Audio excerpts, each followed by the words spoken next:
you're going to need to buy it new. I don't want to fool with assignments. I'm not going to recommend, if I'm an agent, I'm not going to recommend an assignment unless I have full disclosure and I have it in writing, it's document signed, notarized, sealed, and delivered. Amen. Okay, and that's almost the way you got to do it. So, Julianne, please. So I want you to understand that that's October 1 changes. As we know, there's more changes in there, and I'm going to blow through these real quick because I'm trying to hit highlights hard. The government's setting up under this law a reserve fund, which is 5% reserve fund assessed on all policies except for PRP. So what they're putting, so you're going to see another line item charge for a reserve fund. I hate to tell you from that standpoint. We're going to also see our regular premium increases.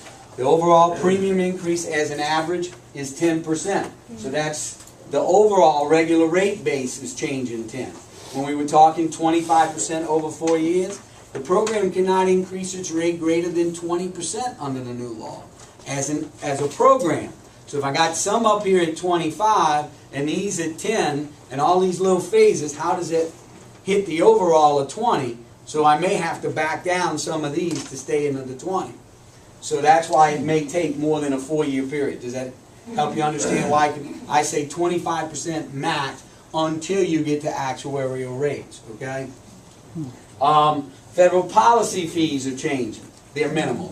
Like policy fee on PRP is going from 20 to 22. On a regular policy, 40 to 44. Your biggest premium increases are in your V zones. Post-firm V is 11%. Post-firm pre-firm V is 17%. And we're seeing about a 6 to 9% in the A zones. And a minimal premium increase on standard rated policies in X zones at A. Your preferred risk premium is going to increase about 1%. There is a policy out there right now that's called a preferred risk policy extension. It's someone who went through a map change, went from a hazardous a non-hazardous, a B, C, or X, and went to an A or V, and they allowed them to purchase it at a PRP rate until they can get it for 2 years, and then they would be standard rated. Those classes being changed, they are going to go up at a rate of 20% a year until they get to maximum a year, until they get to actuarial rates. So if someone wasn't a non-hazardous and is now in a hazardous, use Mississippi as an example. Go in Harrison, Jackson, or Hancock counties, you had a lot of C and B zones. And when the remapping came in, a lot of those were being, were moved to AEs and 14-foot elevations and stuff, okay? Well, they went in and they bought, and when they bought a PRP. And when that map changed, it said they could still buy that PRP, but they would only be entitled to renew it for 2 years, and then it would go to a standard rate. Basically, if I use rates off the top of my head, a standard rate in a PRP is $412 on 250 and 100 on residential. And then when I go to standard, I'm like $1466, okay? Just to give you an idea jump. Well, they're not going to move them to the $1466.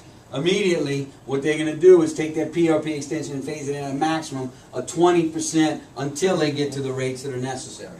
Okay? They will still get, again, that's all what's going on right now.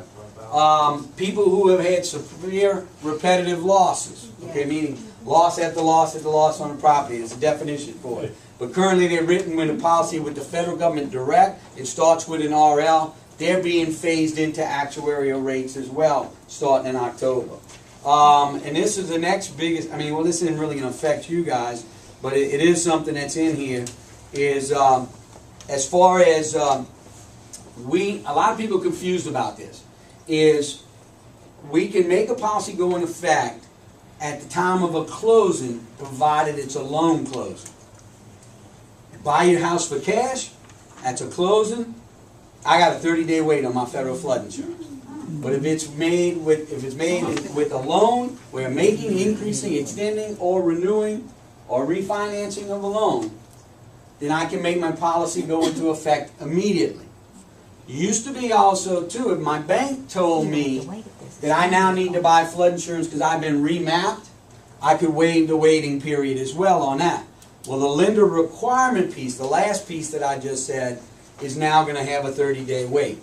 So if I get a letter from my mortgage company that says you've been remapped into a hazardous area as the terms and conditions of your loan, you now have to buy flood insurance, I will have a 30-day wait.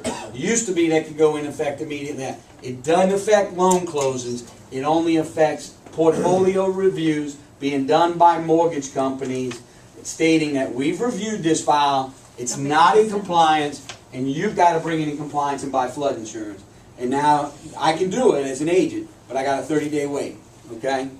So don't let that scare you that, wait a minute, we got 30-day wait, does that mean we have to apply before we go to a loan closing for insurance? No, that's not the case. If it's in conjunction with a loan closing, not a title closing, let's get the difference, okay? Making, increasing, extension, or renewal of a loan, then we don't have a waiting period.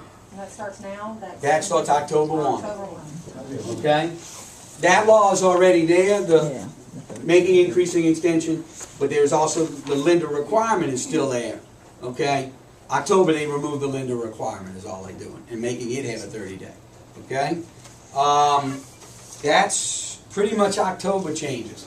The last thing I want to go is I'm going to fast forward to the last section of this law that is going to really change not only, I didn't cover renewals.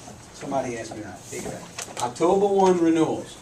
And again, if you're already being rated BC or X, and you're being rated with an elevation certificate, pretty much post-firm construction, which is buildings built in hazardous zones after 1974, then you're considered actuary sound. You're not going to see a change in your rates in October. Pre-firm rates on single family, they exempted that. That stays the same. You continue to get your subsidy. Pre-firm non-principal, that started January, right? Other residential, 2 to 4 family, and residential condominium building association will continue to get their subsidy as a pre-firm rate.